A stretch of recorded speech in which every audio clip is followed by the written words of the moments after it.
Hello, and welcome to today's flash webinar with AGC New Mexico, the Construction Association.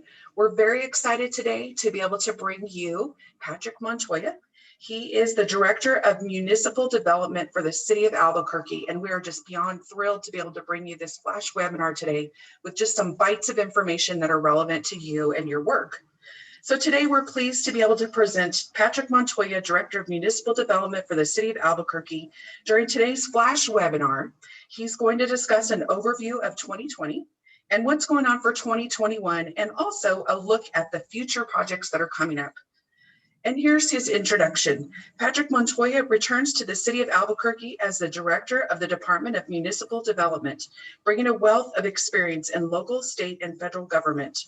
Prior to this role, he served as the Division Manager of the Office of Neighborhood Coordination. Having worked for the city since 1994, Mr. Montoya has also served as Capital Investment Program Official, where he was responsible for the coordination, planning, and implementation of the city's capital improvement program, and also as the Deputy Director of the Department of Family and Community Services. Prior to working at the city, Mr. Montoya served as an aide to U.S. Senator Jeff Bingaman, where he worked on a broad portfolio of issues. He also served as the Secretary of Transportation at the New Mexico Department of Transportation and the Division Director for the state's Labor Department. Mr. Montoya earned his degree from the College of Santa Fe. So please help me welcome Director Montoya. Dana, thank you so much, and thank you for the invitation this afternoon to allow me to share information with you and your membership. And that was a very fine introduction, and I do appreciate it. What I wanted to do this afternoon, if I could, is basically highlight what took place in 2020 as far as DMD and projects throughout the city, and then what is currently underway in 2021, and then what we envision for 2022. So if you're okay with that format, I can get started, or if you have specific questions for me in advance, I can try to answer those as well. Yes, that sounds perfect. So yeah, absolutely. All right, so 2020 was a very busy year for us. We were challenged because of the pandemic. Everything was pretty much closed down. The labor force out there was hit and miss. We were lucky to get some employees and some contractors on board.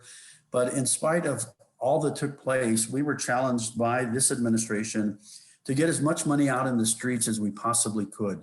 We knew that people were unemployed and that people were just having a really hard time. So with that in mind, we were able to, between March and December of 2021, somewhere in the neighborhood of $95 million in projects, vertical and horizontal. And then we complemented that with some additional projects, some of our smaller projects, as well as in through 2021. So somewhere in the neighborhood of about $170 million of projects went out the door over the last year. Along with that, we have other ongoing projects that have been under construction or nearing completion.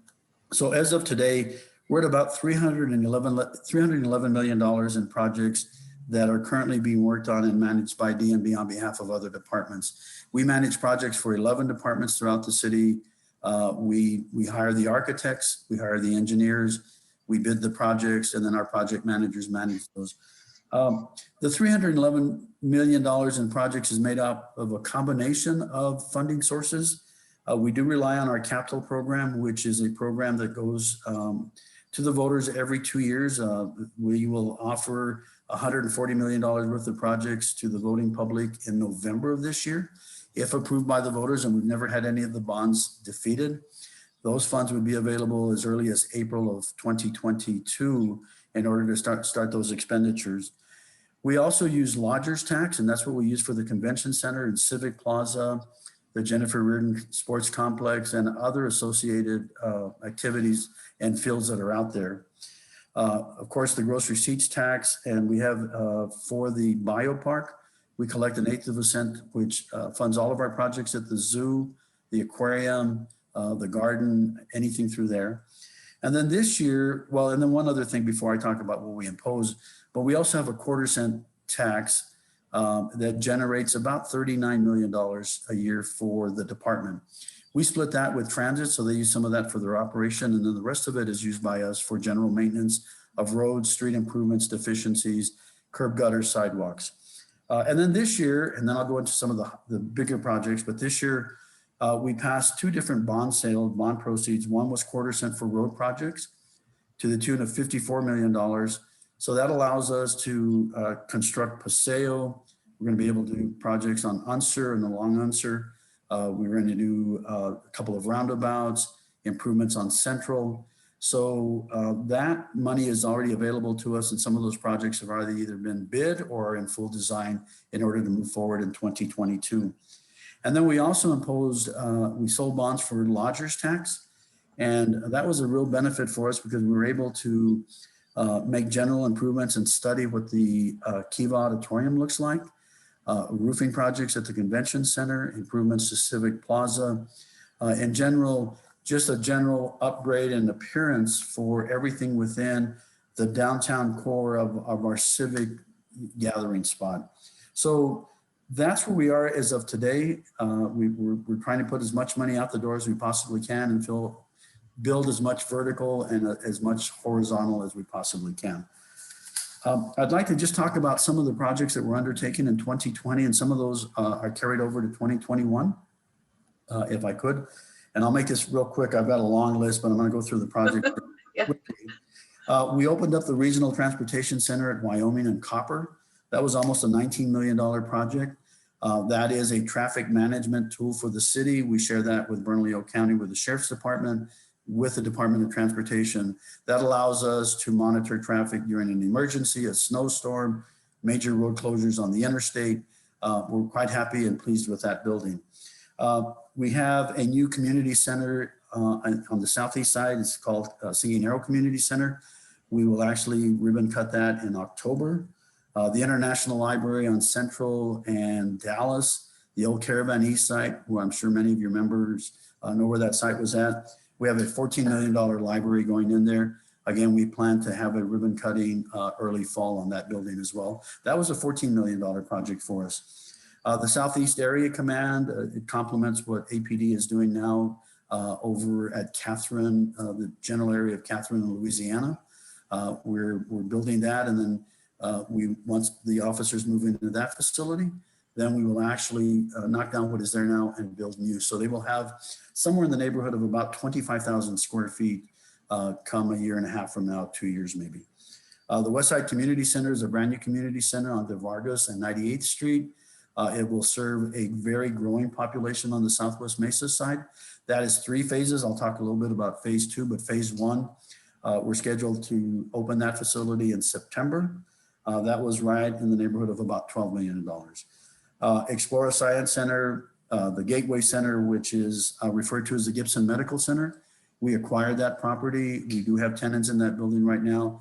That will eventually become a shelter or a provider for individuals that either don't have a place to stay or that are in need of temporary housing or even medical treatment, both on the mental side as well as on the physical side. So we're quite pleased with Gibson. It's going to be a jewel for the city once we get all of that up and running. Constantly making changes to it now, upgrading the HVAC system, the electrical, the plumbing, all of the sort of things that go when you buy an older building. Asia exhibit out at the zoo, we just bid that. That will go to construction this summer. That's about $22 million. That consolidates some of the animal features and some of the programs that they have pertaining to Asia. And then the next one for us, I'll elaborate in just a few minutes, is the Australia exhibit. So 2 big projects at the biopark. And then the third one that we hope will get started in 2022 is the farm. It's an expansion of what is at the biopark right now. One that is very important to us, it's the solid waste department. We're going to spend about $65 million for 3 different facilities. We're doing a complete upgrade to the Edith facility. We have knocked down all of their maintenance shops and their admin associated buildings there. We're building new for solid waste. And then we're building a new facility on the west side out by Cerro Colorado, by the landfill. And the idea there is that that will be a second maintenance shop. So all trucks, all deliveries that are on the west of the river will actually be stay on the west side of the river. So, you know, as you drive around now and you're on the interstate, you see trucks crossing Rio Grande in order to get to, you know, up to the landfill. In about 2 years or so, all of the trucks on the west side will stay at the west side. And then we're building a new convenience center, a transfer station is what it's referred to. And what that does is everything on the east side, that will allow us to keep those trucks. And then at night, these large 18-wheelers will take all of the trash, so that we're going to have a minimal number of trucks crossing the river, probably a total of 2 maybe per day, a big difference. All of those are underway, either in full design or under construction. And then lastly, Fire Station 9, we just completed. That's over on Manal and the Hoffmantown area. And then North Domingo Baca, we just finished a climbing wall and a gymnasium. So more to come with North Domingo Baca. We envision a swimming pool going there, as well as a splash pad for the kids, and then some other amenities. I'm going to stop there as far as vertical projects, see if you have any questions for me. I'll highlight a little bit about the road projects that we are undertaking, and then we'll go into what we have planned for 21, and then what your membership can look forward to in 2022. Sure. So just a couple of side comments. The Loveless Medical Center, I used to work there when it was Loveless. Down on Gibson, it's going to be a great facility for the city. So we're super excited about hearing how they're able to repurpose that space, because it was, you know, such a landmark for such a long time.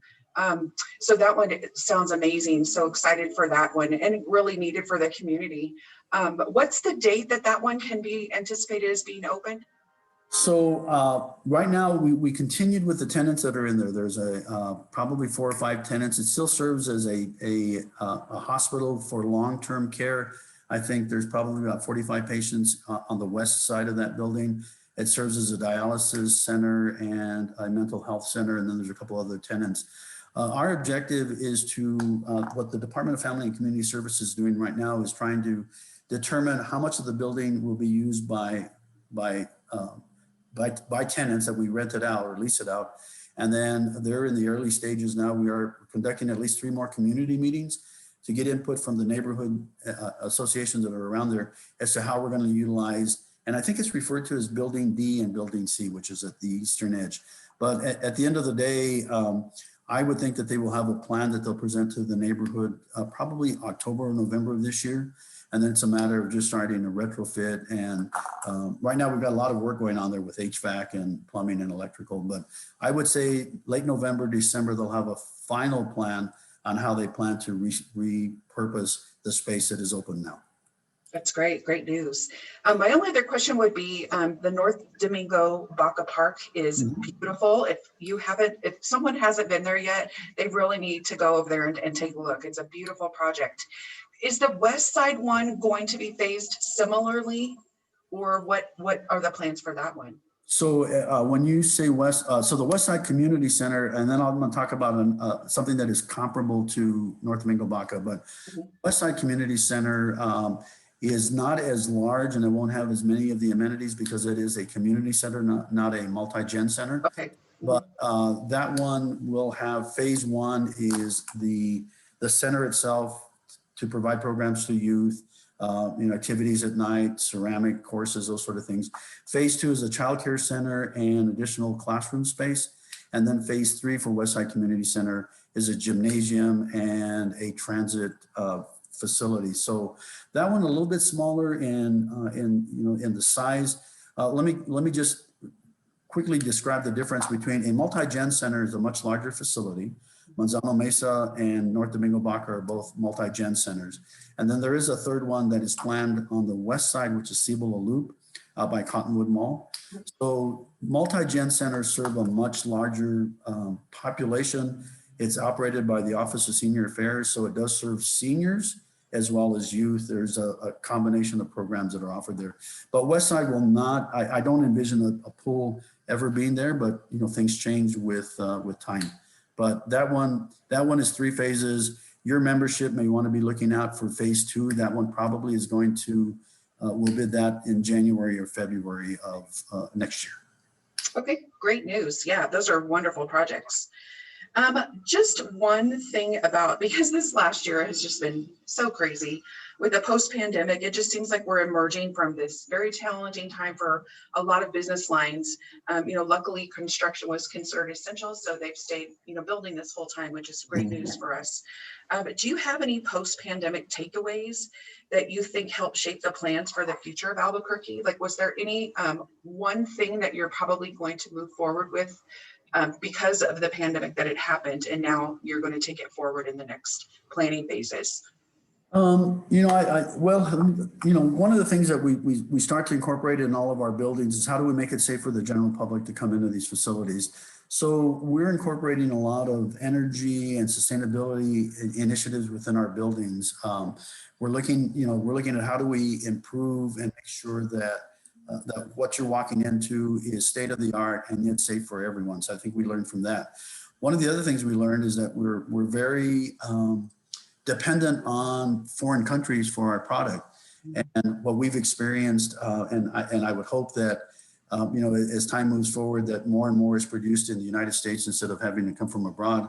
But one of the things that we've learned is how do we keep our projects moving when there are these factors that are out of our control? I mean, I need street lights and I need traffic signals, but if my lead time is 12 to 14 to 16 weeks and I'm ready to install those, but I just don't have the product, how do we make that better? How can we design something in advance that might be uniform so that we order 5 signals instead of each signal for that intersection? So I think that is, if anything we've learned, is it's just we have to just see how we do business and maybe perfect it. And we've had those sessions, those discussions where we've talked about where can we improve. For your membership, just so you know, we passed 2 major pieces of legislation this year. One was design build, and that gives these are 5 million.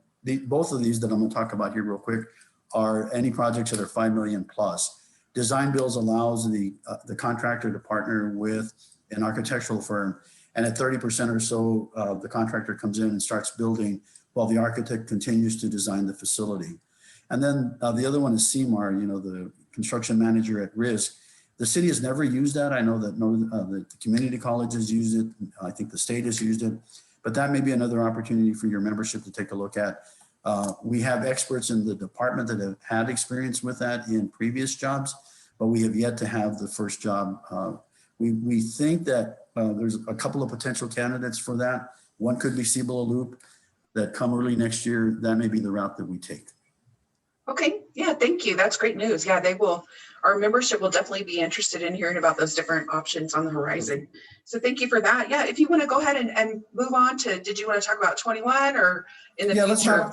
Well, I know we're running out of time here, so let me just talk a little bit. I want to highlight, I think this is what your membership really wants to see, what's on the drawing table and what is realistic to bid late this year or early next year. So I'm going to go through this real quickly. It's a pretty large total. I didn't run the numbers, but it's probably in excess of 50 million or so that we're hoping to put out on the street. A lot of these can actually be bid April through June of next year, and then some of them late next year. But and I'll go through these, and if it's real fast, just slow me down. But okay. Fire Station 12, which is Montebo and Central, that's going to be about a $7 million fire station that we will bid out.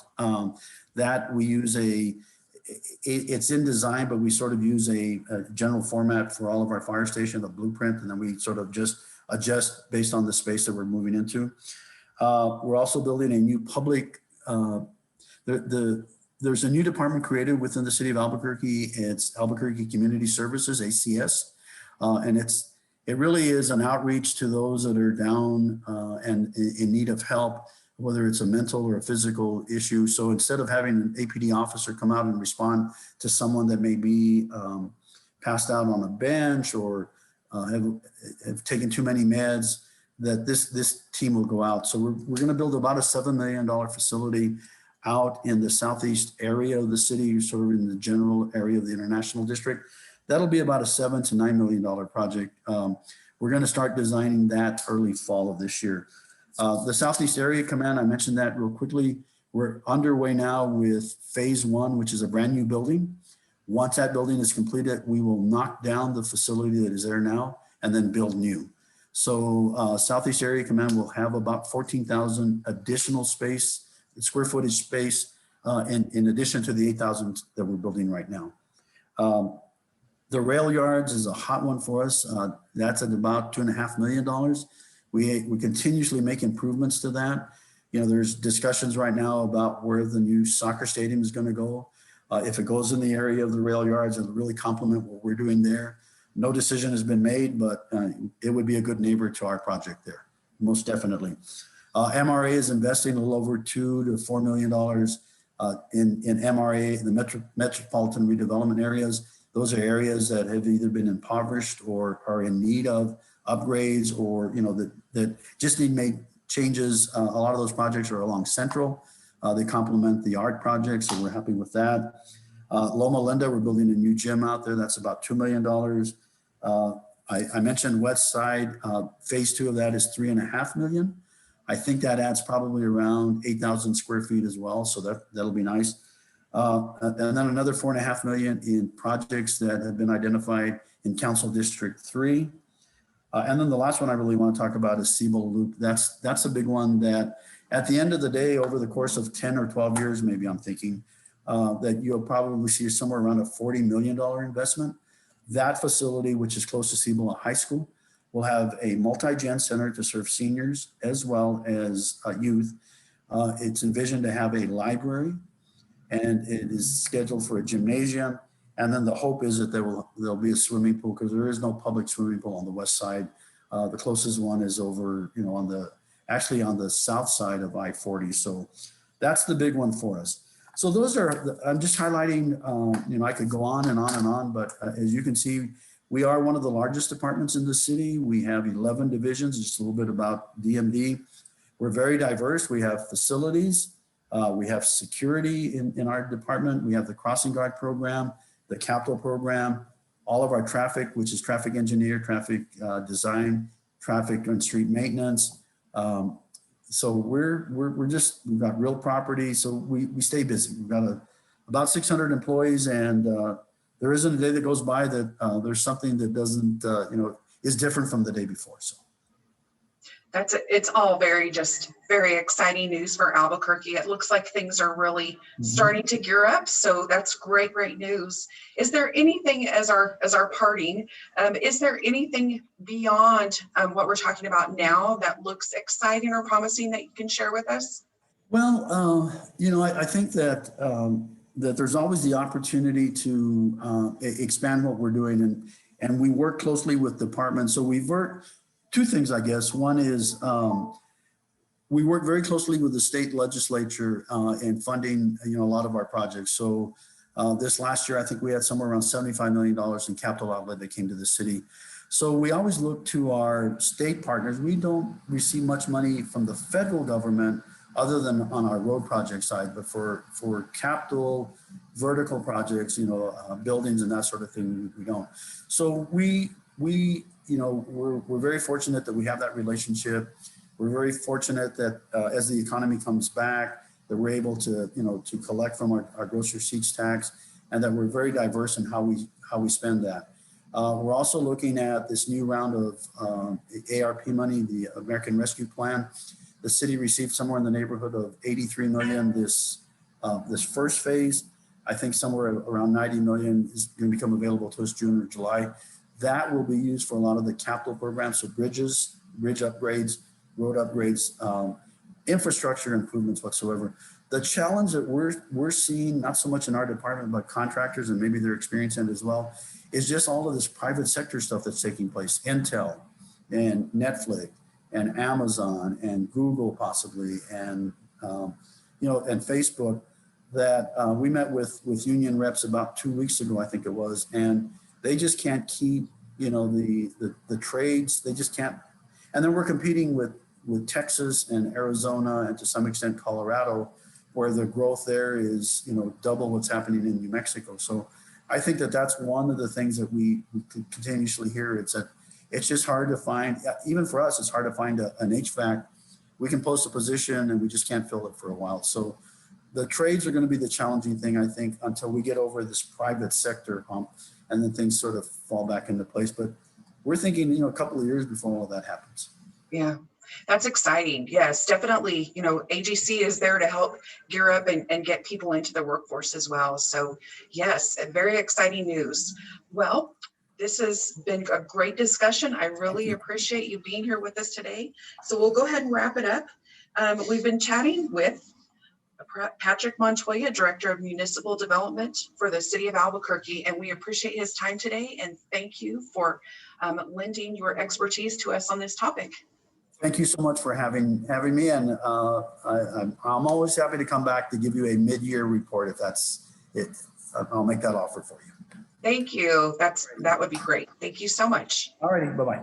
Bye-bye.